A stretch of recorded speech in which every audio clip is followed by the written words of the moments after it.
Welcome to the Huddle. Today is our first Christmas special. Throughout the day, we will be posting some episodes. We start our first podcast with an Australian coach, Peter Lonergan. Coach Peter talks about the importance of cutting and how to teach it. Enjoy the Huddle. Hello coaches, welcome in a new episode. It's a special episode as we mentioned earlier this week on our social media. Since it's the 26th of December, we wanted to do a Christmas special, which means that we will do different episodes today. So during the day you will have different videos from different coaches, different cultures, different topics. So a real special episode. And the first episode here is with Coach Peter Lonergan from Australia, from Basketball Australia, a huge name in Australia. So we're very pleased and very honored to have you on the show, Coach. First of all, how are you doing? Yeah, doing well. We're just starting to wind down, I'm sure, like you guys, for Christmas, and but I'm looking forward to talking some hoops. I've got huge respect for all things Belgian basketball, so looking forward to this. Yes, correct. Because if I'm correct, you have been in Belgium a few months ago or 2 years ago, if I'm correct. Yeah, I spent some time. I was lucky enough to spend some time with Yorick and the crew at the Elite Academy and watch some games, watch a lot of practice, and really like the city. And I've also been a big fan of your national women's team. So yeah, no, I've got a strong affinity with all things Belgian basketball. Oh, that's nice to hear, Coach. Nice. Yeah, Coach, your current role for Basketball Australia is that you're the Director of High Performance Coach Development. I think a crucial role for all coaches in Australia. Maybe to start this conversation, could you a little bit explain what your job involves? Yeah, it's we're really fortunate that Basketball Australia resources coach development really well. My role is a full-time role, and I really just get to try and impact coaches not only at the high performance level but also at the youth level through courses, clinics, professional development. So I always say it's better than a real job. I get to fly and travel around Australia and talk coaching and talk to coaches and share some information. So yeah, really fortunate. Yeah, great. And how does, if you have like a traditional work week, how does it look like? Do you work in, at the moment, do you work for a certain club with some coaches, or do you have like different, I know in COVID it's difficult, a lot of has been online, I suppose, but could you explain a little bit how a normal week looks like for you? Yeah, well, it's hard to remember what a normal week looks like for all of us, unfortunately. Yeah. But no, I'm based at the Basketball Australia Centre of Excellence, where our best young players come and practice. They live in, attend school, and they're in a full-time academy environment. My office is there. For example, this week, now that we're able to travel again, I was in Melbourne attending 2 high-performance camps, did a workshop for some coaches, and then did a clinic for 90 coaches on Wednesday. So that would be the sort of week that I'd like to call an average week, be able to travel, spend time watching elite young talent, and then spend time sharing some information, learning from coaches at all levels of the sport. Yeah, that's nice. I think a great job.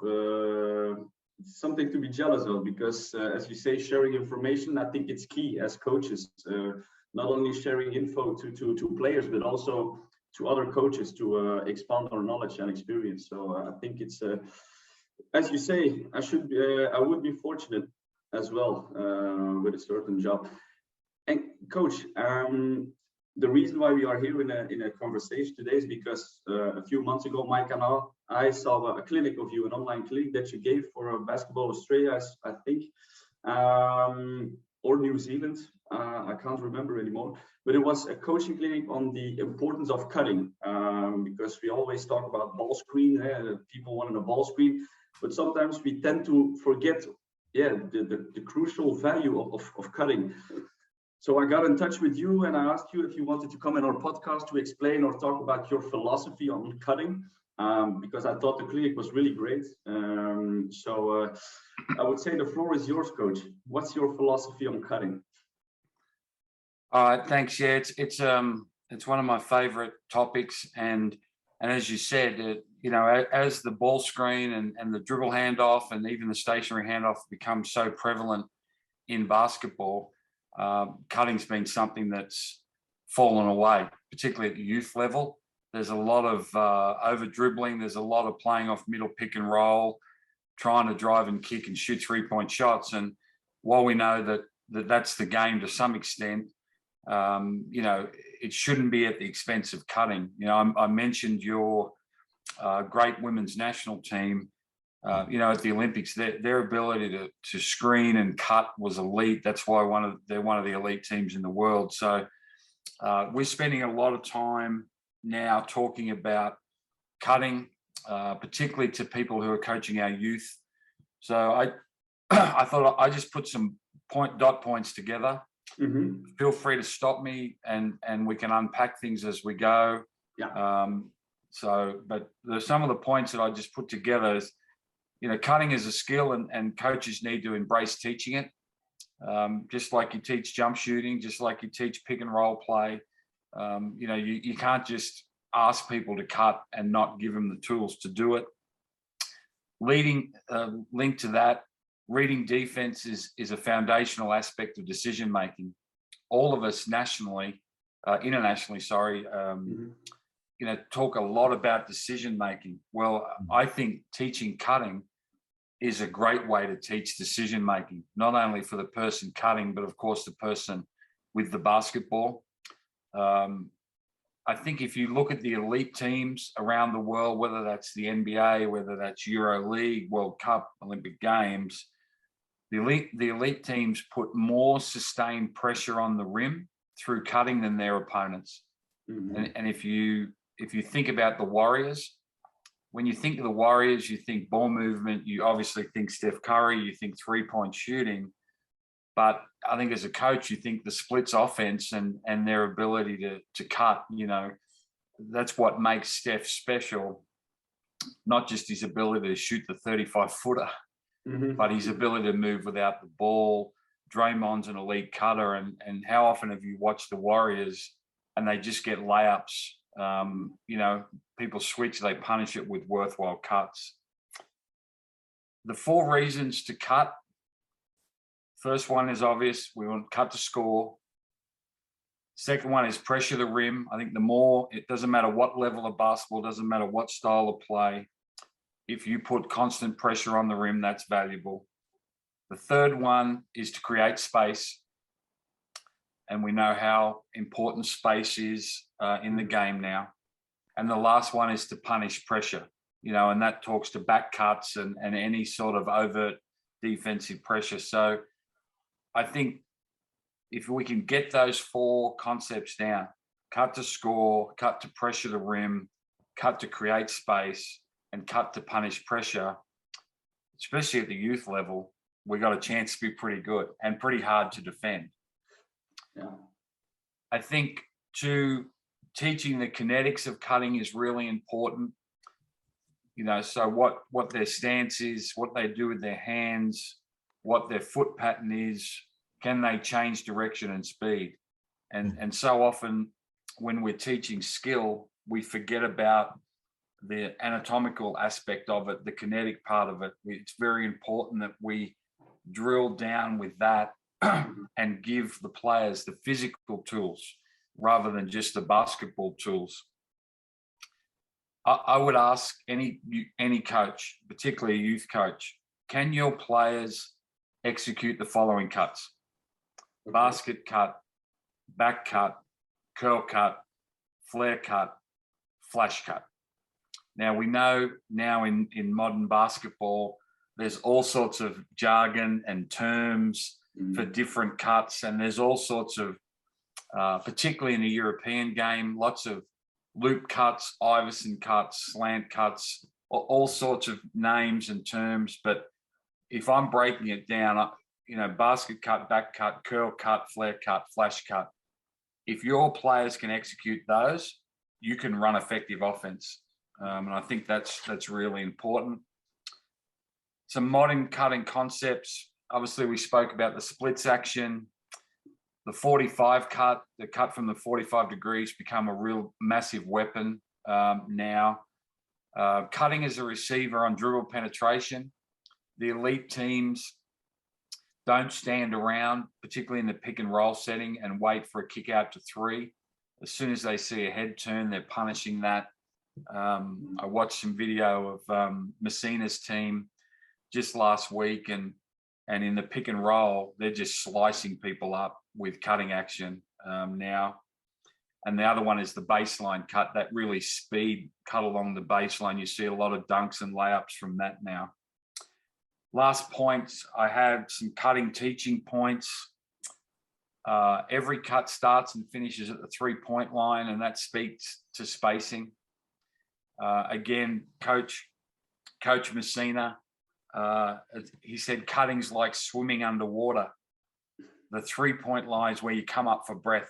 And I thought that was a great analogy, particularly for young players.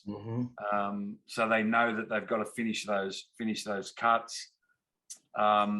We use a term that we borrowed from Paul Kelleher from Island basketball: see a head, see a shoulder, just about reading defense. So, you know, if you see the shoulder of the defense, particularly on dribble penetration, you might hold. As soon as you see the back of their head, you know, you're putting pressure on the rim. Big one, don't fight pressure. You see young players dancing. You know, if you even think there's a back cut available, cut. You know, like, you're not, with young players, you're not going to make an error by making a back cut. I like the thing of dancing. I always tell this to my players also: don't dance and don't do this, just cut to the basket. Yeah, and you've got to give them permission, coach, to cut, you know. And sometimes they cut and the ball goes out of bounds. Yes. Because their teammates are used to them dancing and whatever else. Yes. So, you know, I think that's a big one. We talk a lot about using the catch fake prior to the cut. So to set up the cut, show your hands, commit the defense, and then cut. You know, in screening action, I think the curl cut is the most damaging cut in all of basketball in the screening game. So we teach our young players, if you can curl it, curl it. If it's just pure cutting game in space, if you can basket cut. So they're the two I talk about with cutting. You've got to give players permission to cut, because the modern game now, we talk about pace and space. We're shooting 43-point shots a game. So everyone thinks that cutting is you know, a forgotten art. So you've just got to remind the players that it's okay to cut. It's valuable to cut, and as I talk about, give them permission to cut. So there are some just points that I played around with when we spoke, and I thought, hey, let's bounce around and talk about some of those things. Yeah, Coach, you just told us about the forgotten art of cutting. It's totally true, but it's really a difficult art, because for me, if I see the team playing, even on a professional, not a professional level sometimes, but like the second division in Belgium, third division, they don't, you told us a couple of minutes ago, they have to read the defense. But in reading the defense, you have some rules, I think, because otherwise everybody starts cutting. Yep. And this is really a difficult one to learn the players, I think. It takes a long time to see it. I agree, Coach. And what happens, because it is difficult, we, the coaches, we quit on the players. You know, we'll just do this, and we find an excuse not to do it. So, you know, the players will be good at exactly what you want them to be good at. So, you know, if you're committed to the cutting game, you're going to prioritize it. You know, they're compliant, they'll do it. But I agree. And that's why with young players and young coaches, I use the analogy of an airport, right? So as you know, as the planes come in, I say to the kids, do they just let the planes land at Brussels airport? Do they just let all the planes land? Or is there some organization about when they land? And they say, no, well, there's a tower and there's an air traffic control. And I say, it's exactly the same in cutting. We can't all get on the runway at the same time, or bad things are going to happen. So we need to give some cues to that, some cues for timing, and to give that organization coach this is with youth players, is ball side cut first, right? Weak side cut second. So, you know, whether that's I throw it down the line and I'm running the basket cut. So the person that's on the ball, they're the first cutter. If I'm dribbling and there's a back cut, they're the first cutter. So ball side cut first, weak side cut second. That'll just give us that timing. The other one is I'll go perimeter cut, post cut. So, you know, the post player and the interior player, they let the perimeter cut happen before they make their cut. So you've just got some very basic rules to give, you know, it's more parameters than rules. And you can work that out and prescribe it with young players. You know, as you said, it's hard. So I just try and find a couple of little parameters so they know, I guess, the air traffic control. I love that analogy. I really love that analogy of the air traffic control, because I love the terminology to talk to players and they understand it very, very quick. And about the air traffic control, that's a really good one. Yeah, as you know, coach, you've got to paint a picture. You've got to use your words to paint a picture. And sometimes as coaches, we can be guilty of talking too much and thinking the players are mini coaches. So we just keep using all this basketball terms and more jargon and more terminology. Sometimes you've got to use a terminology that is a bit of fun, but it paints a picture in their mind. So we spend a lot of time trying to be a little bit more creative in our language and how we teach. Yeah, I think that's a great way of doing it, especially with young kids, with young players. I think it's a great way of teaching something. And coach, since we are talking about cutting, I think you discussed it also during that online clinic, is that we as coaches, we always say to our players, hey, you cut hard to the basket, cut hard, cut hard. But if you ask at Coach A, what is your definition of cut hard? It will be a different definition. So you talked about it. I really liked it. So what is your story, your definition? Well, for years, I'm a motion offense coach, so cutting's a big part of what I did. I don't coach teams anymore, but and for 20 years, 50 times of practice, cut hard.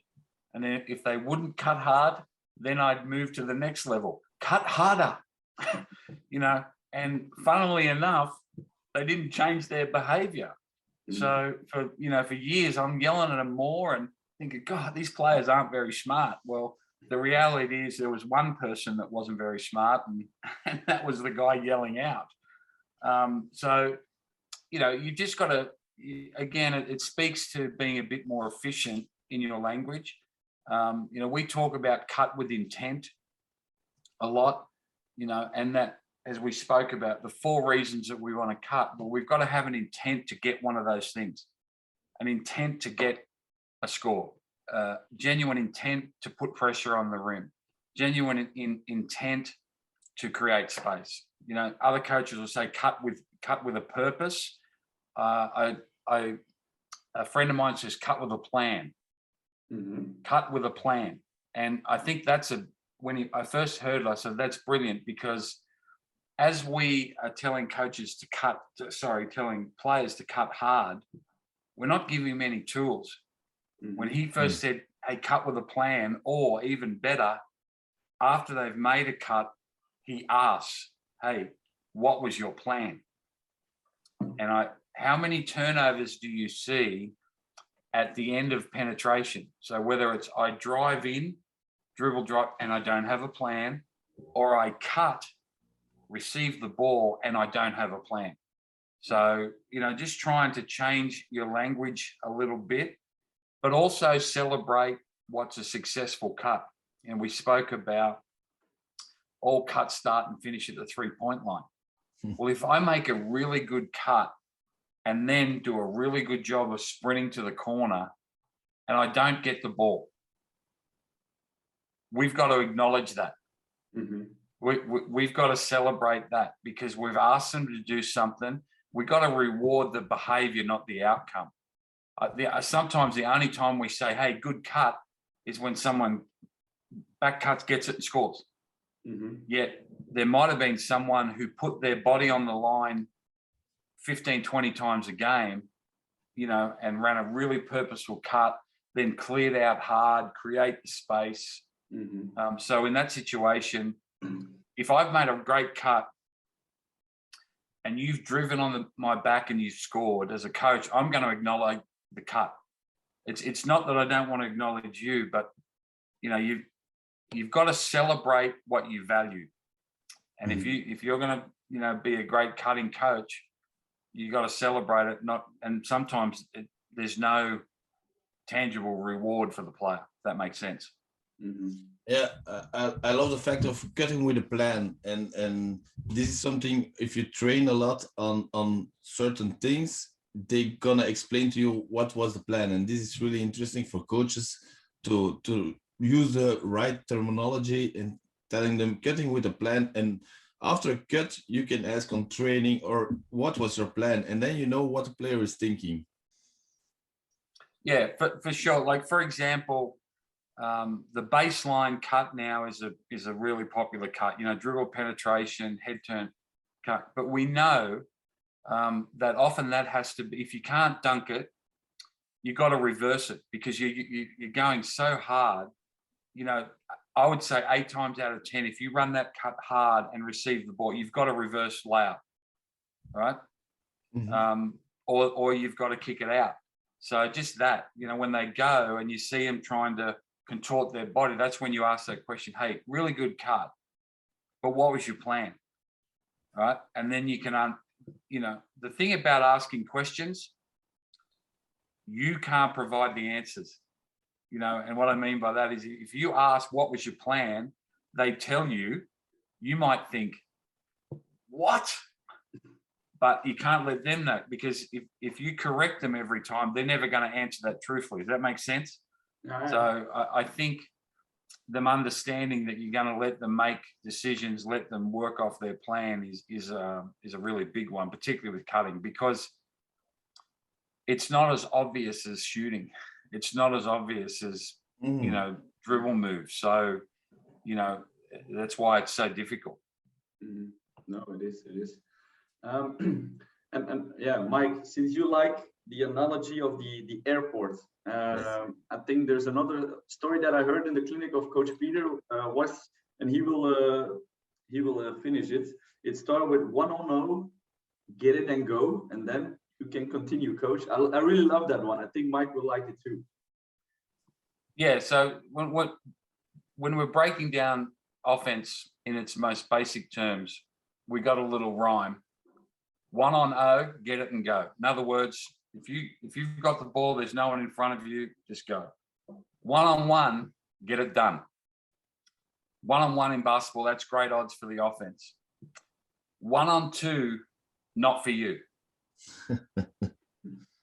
1-on-3, come and sit with me. 1-on-4, play no more.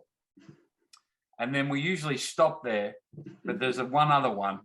1-on-5, you'll be lucky to be alive, right? But we don't tend to go there. But it's the same with cutting. Develop some little tools so they understand. If there's no one between you and the basket, what's your plan? go to the basket, cut to the basket. If your man's hugging you and the ball, what's your plan? Make a hard cut. So, again, it's trying to be a little bit creative, a little bit fun with it, but it also gives them something to latch onto. It's not trying to make it silly or whatever else, but we're trying to give them so much information. If we don't add a little bit of creativity to it, it becomes a very boring game, particularly at practice. Yeah, coach. And now we're talking about cutting and the thing of the one-on-one. I wanted to ask you something. And in the beginning, if you start coaching a team, you take a under-8 team. What is the most, because I have some discussions last weeks and about what is the most important thing to learn the players first. It's in Belgium, we see a lot of the pass and cuts.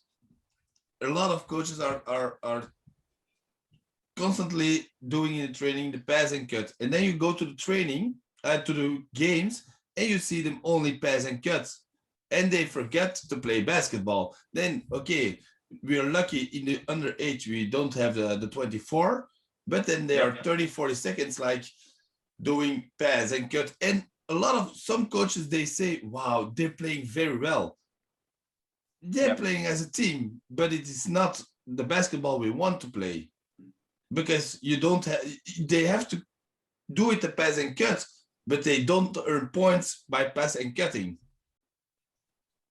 So how important is for you in the under 8, the one-on-one and the pass and cut? Yeah, great question, and if hopefully I'll be able to share some ideas and some answers, and hopefully I'll be able to get some answers from you guys, because we have the same problem. It's important that you don't put the cart before the horse. And under 8s, under 12s, under 10s, under 12s, they need to have fundamental skill. Can they dribble the ball right and left-handed? Can they pass the ball right and left-handed? Can they shoot layups with their, can they play with their eyes up? And can they shoot the 3 to 4 meter jump shot? There's the priority. And it's really a driving game at that age group, and as it should be. And I think in young age groups, you expose them to pass and cut. You don't expect them to pass and cut, if that makes sense. So, teach spacing. I'm a big one in putting marks on the floor so they know what spacing looks like. That's another really poor thing that coaches do. Spacing. The kids, they don't know what that means.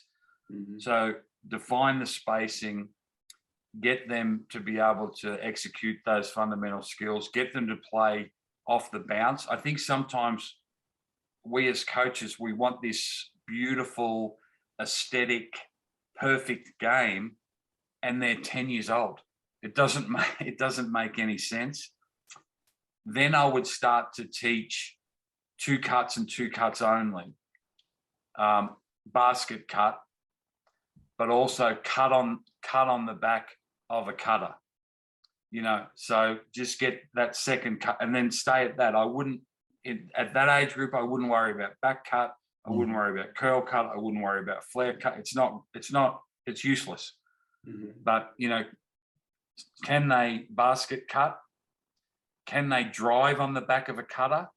Can they cut on the back of a cutter? That's it for team offense. If you think about junior basketball at that age, we want to rebound, race it down the floor for a layup. If we can't get that, we want to race it down the floor, get it to the other side of the floor, drive for a layup. If we can't get that, we want to hit it, give it to a cutter for a layup. Now, if you're 10 years old and your offense is that efficient, great. I don't think we want to get into that. So while I'm a huge proponent of the cutting game, as you said, at that age, I think, because what they do is they play basketball by rote. The concept of rote learning. you know, 1 times 2 is 2, 2 times 2 is 4, 2 times. We don't learn that way anymore, do we? That's, you know, maybe we did when we were in school. I'm a lot older than you two guys, but my children don't learn that way anymore. And I think if you start teaching pass, cut, replace at too young an age, that's all they'll do. And I think that's your point. You know, they get in a game and it's a game of keepings off. Well, the reality is eventually they're going to turn it over. And the good thing is, now we're talking about this, it was the most of the people who are pro the pass and cut, they say, yeah, but then you have one guy and he's playing alone. And that's why is your rhyme very good to use about the 1 and 0, 1 and 1, the 1 and 2. That's a good one, because like that, on a funny way, you can tell them, okay, you have to play always the 1-on-1. If you get the ball, we watch for the 1-on-1. The 1-on-0, there you go. And the 1-on-1, okay. And if they come and it's 1-on-2, okay, you have to pass the ball. And then we see how we do it. And but I think we have the priority is a 1-on-1, and that's the fundamental. And all the cutting and passing, it will come. And like you say, they have to read the defense. If they're pressure and the passing line, okay, they make your backdoor. It's normal, because you have to do something. But primary is the 1-on-1 and playing on the catch. Yeah, and you know, as we know, decision making is huge. Decision making is huge in basketball. The easiest and best way to teach decision making is to have the ball. Right? Yeah. So 1-on-0, get and go. So there's no one in front of me. Oh, great, layup. 1-on-1, now I've got some skill. I'm still allowed, you know, try and score. 1-on-2, not for you. So we're helping them with decision making, so they pass it. And then what will happen, there'll be what I call cutting by osmosis. Okay. You know, like someone will just cut. They won't necessarily know what they're doing, but because someone made that decision, oh, there's 2 people on me, I've got to move it, right? You don't, you know, that'll just help you move the ball and move people. So, you know, I'm on the same page as you. I think too many youth coaches at 8, 9, 10, they're in too much of a hurry to get to something that's beyond the capacity, both skill capacity and decision-making capacity of the players. Yeah, because they say, okay, they play good 1-on-1 in practice and they do it, but it's always different on which level. If you play 1-on-1 on practice, or you have to play 1-on-1 in a game, it's difficult. It's another game. So and then they start, yeah, pass and drive. No, they have to learn how to play the 1-on-1 first, and that's one that I'm really glad that someone like you tells me I'm getting it right. Coach, I think it's crucial that we start with fundamental development, and fundamental development doesn't mean, you know, on zero. You know, like the best environment to learn the game is 1-on-1. Yeah. Now, you know, we know that when we were young, you develop those skills because you'd play with your friends on the playground, you'd play outside, all those things. Now everything's structured. So the only basketball kids play is when they go to a structured practice or they go to a structured game, unfortunately. So if that's the case, we need to do more 1-on-1 in practice, and then have a very basic offensive system that allows them to play 1-on-1 with that decision framework in a game. You know, so whether that's 5 out, whatever you want to do, but you just have a basic framework that allows them to use that little 1-on-0, get it and go, 1-on-1, get it done, 1-on-2, not for you. Now at that age, that's where you stop the rhyme. 1-on-2, not for you. Yeah. You got to move it on. Yeah. And then if the next person applies the same thing, you're going to be pretty good. If everyone's getting it, making a decision on what's in front of them, is there no defender? Beauty. If there's one defender, great still. If there's two, I've got to move it. I've got to make a pass. So it's really a fundamental way to teach decision making. Yeah, it is. It is. And I totally agree, as you say, especially for young age categories, under 8, under 10, under 12, it all starts with fundamentals. You should teach it in a fun way. And then it comes spacing, because you can start cutting if you're spacing. And that's a mistake that I think a lot of young coaches make. And I made it too. When I started coaching, I always said, when we took a rebound, for example, offensive rebound, I said, open. Okay, so one guy dribbles open to the perimeter, but the other guys, they were standing like 1 meter from that ball handler.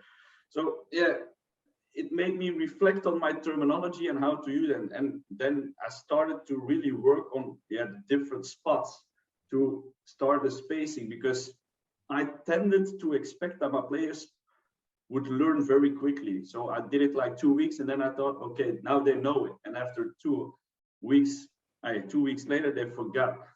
And that's one of my biggest mistakes I made in the beginning of my coaching, my still young coaching career, is that I always tended that players, especially young players, learn that quickly and that they remember what you told them.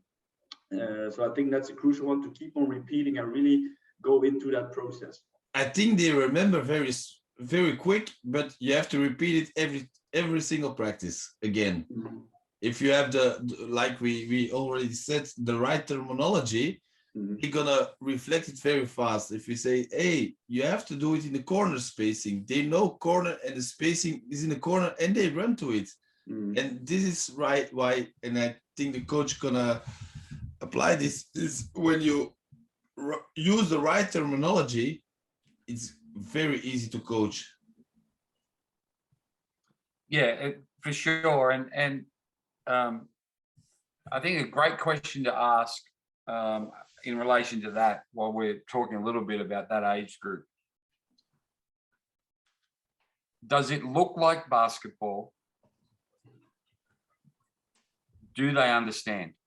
They're the two questions. Does it look like basketball? So what you're doing, and coach, to your point, the pass, cut, replace at under 10s, and he's just playing keeping up. That doesn't look like basketball, right? Doesn't look anything like basketball, So that's a big one. Does it look like basketball?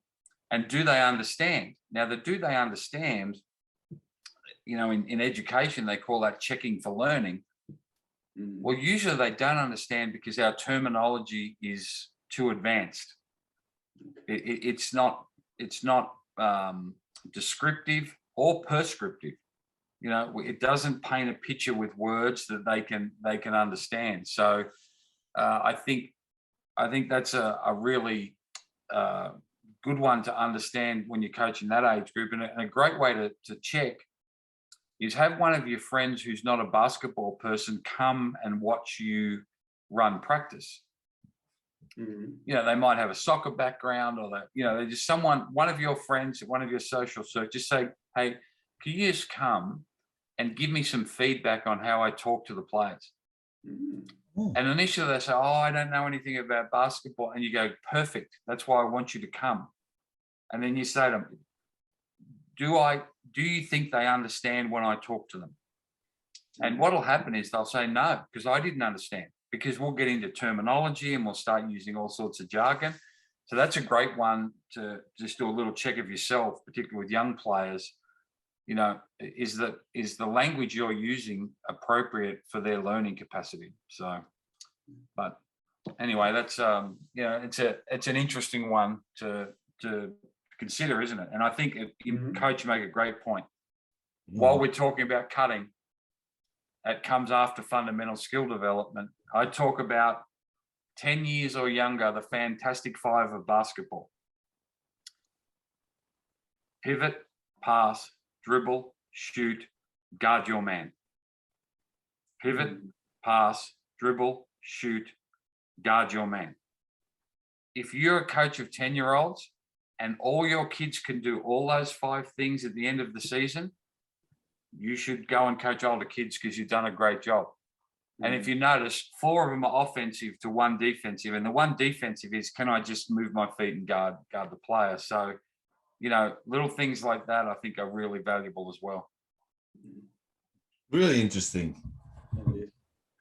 No, it is. And yeah, it brings me to pivoting, because that's another topic that, it's crucial, because pivoting, footwork in general, that's something you need from the start of your career as a player until the last game you play. And I noticed that in Belgium, a lot of kids still struggle with their pivoting and their footwork at the age of 4. Mike, correct me if I'm wrong, but still when they play under 14 or even under 16, and they don't know how to, decision making, to read the defense, to know which pivot I should use according to the coverage that I got. So I think pivoting is really crucial to start teaching that at a very young age, because if you don't have the feet, you can't play basketball. It's simple as that. Yeah, well, you know, in that little fantastic 5, what's the first skill? Mm-hmm. Pivoting. Pivot, pass, dribble. The dribble's actually easy. They, you know, if they walk on a court, what are they going to do? Mm-hmm. 2 things they're going to do. They're going to dribble it, and then they're going to shoot it. And thanks to our friend Steph Curry, they're going to, even if they're 8 years old, they're going to try and shoot a 30-footer. But, you know, I agree. And I think linked to that, it's interesting. I did a clinic in Melbourne just this week on finishing. They were struggling with layups and finishing around the basket. And you know, I spoke about EDP, eyes, decision, and pivot. Usually with finishing, it's just because of an error in their eyes. They're not looking in the right place, which means they don't make a decision. But the other one is pivot. At the end of dribble penetration, they should be thinking 2 pivots. 1 pivot to create a score, and then 1 pivot to create a pass. Mm-hmm. And your turnovers will go down and your shooting percentage will go up if you can, at the end of every dribble penetration, and it's linked to cutting. How often do you see a kid cut, catch it, and just throw it up there and you think that's got no hope of going in? Yeah. Right. So yeah, I think pivoting's huge. And I think the one thing we've been working on is pivoting at the start of your move and pivoting at the end of your move. So to your point, coach, what pivot's going to give me an advantage to beat my man? Mm-hmm. And then at the end of that dribble penetration, what pivot's going to give me an advantage to score or create for one of my teammates? But yeah, it's another, I think the thing with pivoting, you say that 14, 15-year-olds can't do it, and we have the same issue. Coaches think that the players find it boring. Mm-hmm. So we don't teach it. Mm-hmm. You know, we're like, oh, let's get on to the sexy stuff. Let's get on to the really, you know, our new offense, or let's get onto these set plays, you know, because the kids, well, you know, so when they're 16, they're not going to be able to play basketball because you know, you didn't stay patient and force them to work on their footwork. And what you say about it's not fun and it's not, and that's true. And you always have to think in the mind of the kids. And so what I do a lot of times is I try to, I'm not a really NBA watching guy, but I know some guys in the NBA. And for pivoting, I always, I have one guy in the NBA and I'm totally big fan of him, it's Carmelo. And I always say to them, okay, watch Carmelo. Okay, we're going to watch Carmelo Anthony, what he does. What he does if he gets the one-on-one, the ball, and he tries, he's going to pivot him. And like this, they like it because then they don't have to do the same in the jab. But for me, it's, they have to see if the next game they see him playing, they're gonna watch him and say, oh, see, he does like this, he does like this. And I try to do it with Steph Curry. You have defense, Draymond Green. You have a lot of guys, Trae Young. For the ball screen, for me, Trae Young is also a really good one because it's really strong, I think. And like this, you're gonna help the young guys to watch games on another level. Coach, I couldn't agree more. Mhm. And I'm not a massive NBA aficionado either. But one thing I do is when I'm teaching skill and trying to sell skill, trying to make it fun and make it relevant, just that. I don't care that Giannis can, do a 360 dunk over two, they're barely human, those guys. They're just, so, but I remember when LeBron James was in high school and a colleague of mine was in the States, and he said, I've just seen the next big thing. He went and saw him play high school. And I said, well, what's so good about him? He said, he's got the best footwork of any 15-year-old player I've ever seen in my life. Now, this was LeBron James, athlete, steam trained, do all those things. But the thing he picked out, he said, he's got the best footwork of any 15-year-old I've ever seen. So that reminded me of, your story of Carmelo. We do a drill called the Carmelo Drill, which is trying to create space with pivoting and fakes. You know how well he does it? If you see his son, Kian, he's already doing it. It's amazing. Yep. Yeah, so I think that's a great point. And to, we spoke about people they run away from fundamentals because it's boring. If you can make it a reference, and not a reference about Steph shooting 35 footers, but about Steph, the way he shoots it, whatever it might be, I think then players go, oh, okay. I think it's a terrific point, and it's so much more effective than just say, you know what, the kids are bored with this, we won't do it. It'd be like, being a maths teacher. When I was in school, I hated mathematics. It'd be like my maths teacher say, well, don't worry about it then. Don't worry about learning maths. You don't need it. Well, it's like pivoting and fundamentals. It might not be the most riveting thing at the time, but, I know that if I didn't do mathematics, I can't function as an adult. So similar sort of analogy. What I, at this moment, I use Steph Curry for when my players, they drive to the basket, and you already mentioned in the podcast, during the podcast, is they always stop. And you said you can breathe after the 3-point line. And that's why I mentioned Steph Curry. I said to them, he drives, he kicks the ball out, and maybe a half second later, he's outside the 3-point line, and then he's shooting the three. But for me, the most important thing is not the 3-pointer, but how quick he does the spacing and how quick he's outside the 3-point line. And that's why I use Steph Curry at this moment for my kids. I said, okay, Steph, he's pulling the 35-foot threes and everything, and you think it's cool. But the basic is he can play without the ball. He can play after the kick. He's getting his ass out of the 3-point line.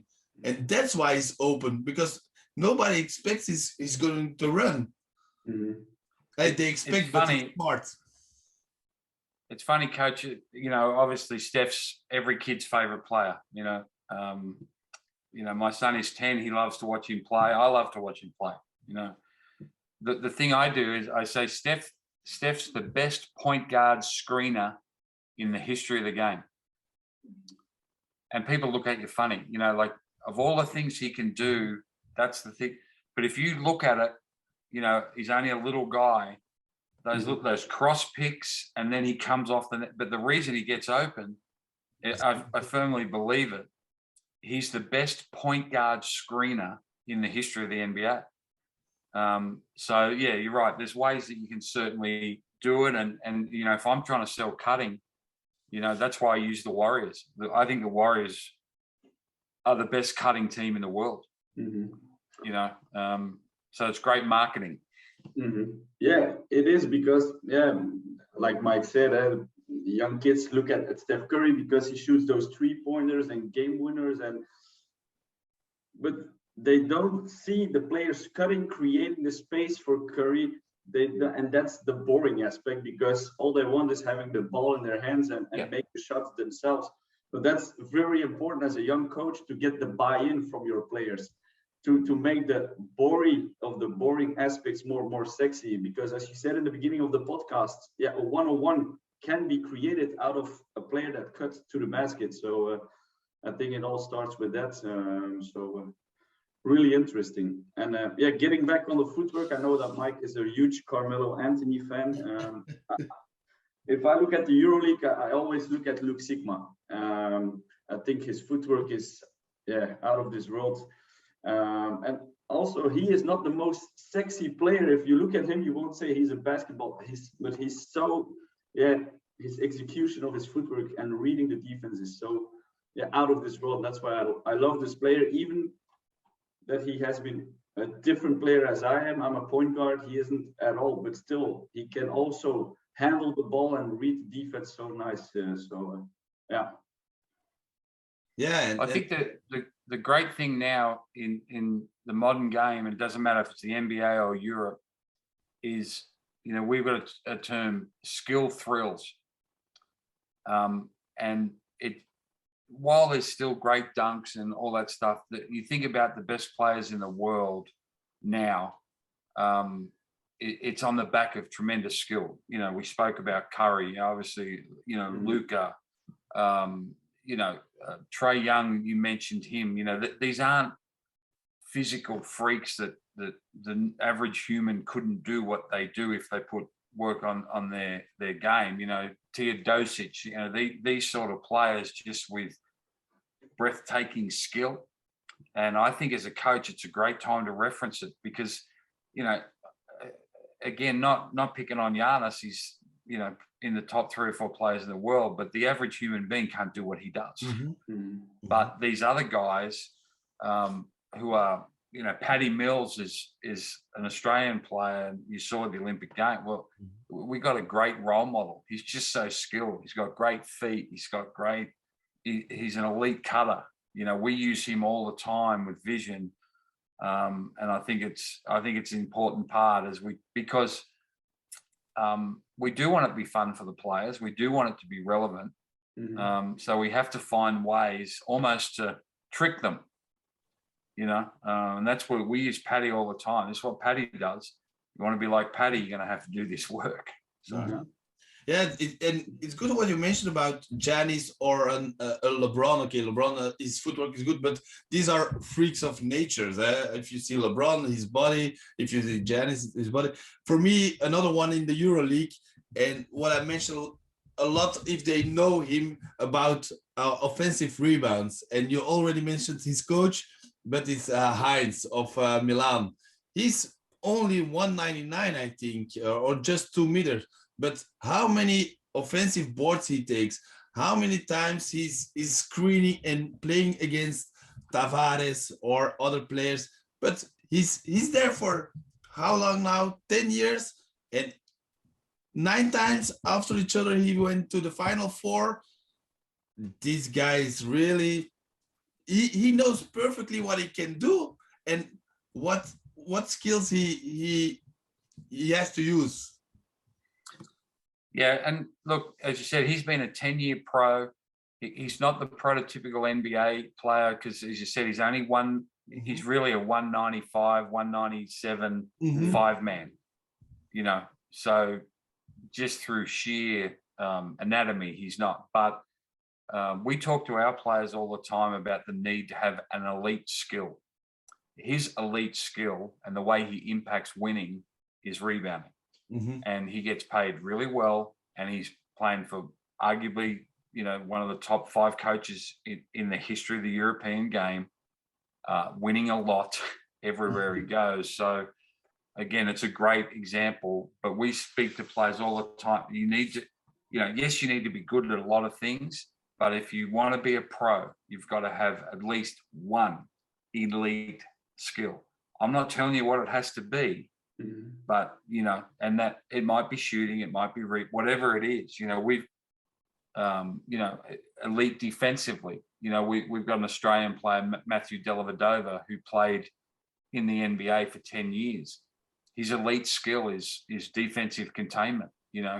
That's what he has done his whole career. And he was a 10-year NBA player. So I think, as we've spoken a lot about how we sell skill work, I think that's a great tool, and referencing those sort of players and not using those guys on another stratosphere. Because you can't do what Giannis does. You can't do what LeBron does. You can't, but you certainly could do what Luka does, as special as he is, if you do the work. So it's an interesting one. What is good what you say, and I think you're now the second one, coach, who said, okay, we have to learn the players everything, like the Fantastic Five, you have to learn it, if they're 6, 8 or 10, but if they're 10, 12, you have certain skill, and that skill you have to, how do you say it, you have to be the best in the best. And these coaches always think, we have to make a complete player. Yeah, we try to make complete players, but if he's a fantastic 3-point shooter, he has to be the best 3-point shooter in the world for him. And we don't have to say, okay, and now we're gonna more train on the drive and everything. No, if he's that good, okay, we try to make the best of this. And if you, like you say, one elite skill, you can be a pro, or you can go to the next level.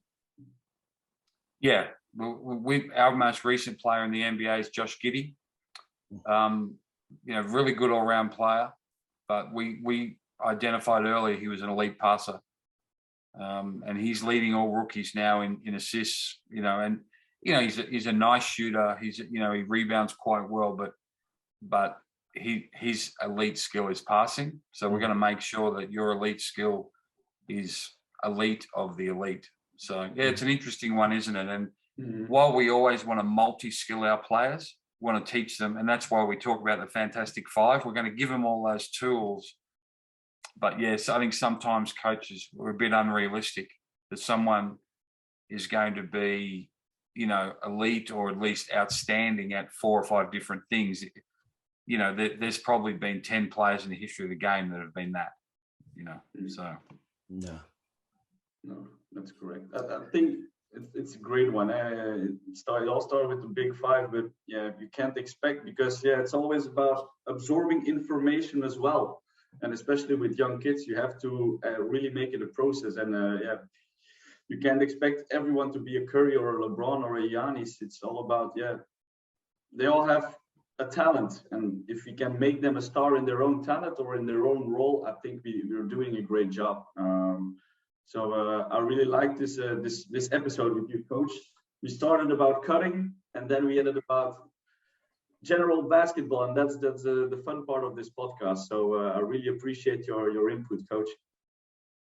No problem. And yeah, I kept on thinking, these guys want me to talk about cutting, but we're having such a good conversation. I think there was so many, great points. And one thing about coaching, coaching is not a game of absolutes.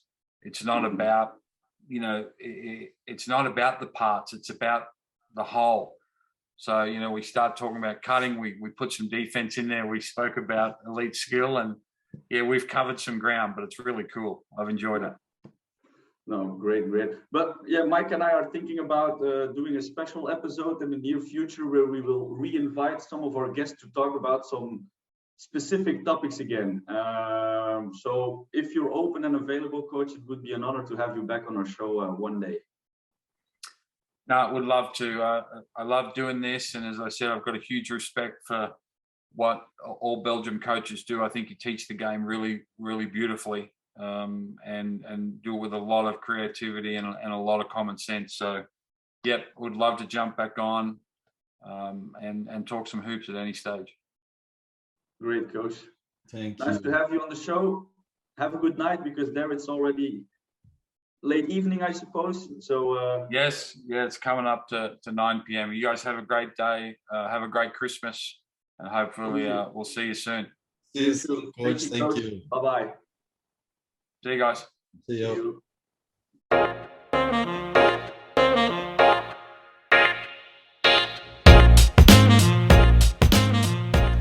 Thanks for listening to The Huddle. We believe it's important to help coaches develop their vision and philosophy. If you have any question or comment, please don't hesitate to contact us. Enjoy the next episode.